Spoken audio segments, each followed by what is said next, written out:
उज्ज्वल होगा घाटी का? नहीं, आज जो फैसला आया हम उससे मुतमईन नहीं हैं और हमारा मानना यह है कि ये कॉन्स्टिट्यूशनल मेजॉरिटी जो लोग कह रहे हैं, अब कॉन्स्टिट्यूशनल मोरालिटी की आज जीत हुई है और मेजॉरिटी मोरालिटी की कामयाबी हुई है। इसमें कोई दो राय नहीं है कि कश्मीर हमेशा से भारत का एक अटूट हिस्सा रहा है, बट अटूट हिस्सा जब हम कहते हैं तो उसका जो रिलेशनशिप है यूनियन से, उसको तो आप डिनाई नहीं कर सकेंगे।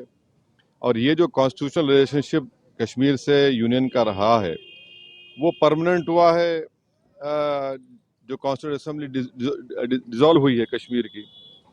और दूसरी बात यह है कि किसी एक सेमिनार में चीफ जस्टिस ऑफ इंडिया ने कहा है, मैं अंग्रेजी में पढ़ देता हूँ, कि public deliberation will always be a threat to those who achieve power in absence. अब क्वेश्चन ये है कि जब आप एब्रोगेट कर रहे हैं स्पेशल स्टेटस, पूरे स्टेट को कर्फ्यू में लगाकर 356 लगा दिया आपने, इलेक्टेड असेंबली नहीं है, तो फिर कश्मीर में डिलिबरेट किसने किया? बताइए हमको, किसने क्या डिलिबरेट किया? और बोम्बई में फेडरलिज्म को कहा गया कि बेसिक स्ट्रक्चर का हिस्सा है। फेडरलिज्म के माने ये है कि स्टेट की एक आवाज है, उसका एरिया ऑफ कॉम्पिटेंस है, उसको कंप्लीट फ्रीडम ऑपरेट करने का। अब पार्लियामेंट कैसा बोलेगा असेंबली के लिए? और पार्लियामेंट और कैसे पार्लियामेंट एक रेजोल्यूशन पास करेगा जो असेंबली को पास करना था? तो मेरे नज़र में 370 को जो एब्रोगेट किया गया है ये वायलेशन है कॉन्स्टिट्यूशनल मोरालिटी का। और जो एब्रोगेशन, बाइफर्केशन और डाउनग्रेडिंग हुआ है एक स्टेट के यूनियन टेरिटरी का, ये तो बहुत बड़ा धोखा हुआ है जो हमने कश्मीर के अवाम को वादा किया था। मैं पहले भी कहा हूँ, आज भी कह रहा हूँ कि अब ये तो लेजिटिमाइज हो चुका है कोर्ट से, तो कल बीजेपी को कोई नहीं रोक सकेगा चेन्नई, कोलकाता, हैदराबाद और मुंबई को यूटी बनाने के लिए। और इसका सबसे बड़ा नुकसान जो होगा, आप देख लेना फ्यूचर में, डोगरास को होगा और लद्दाख के बुद्धिस्ट को होगा। वहां पर डेमोग्राफिक चेंज होगा।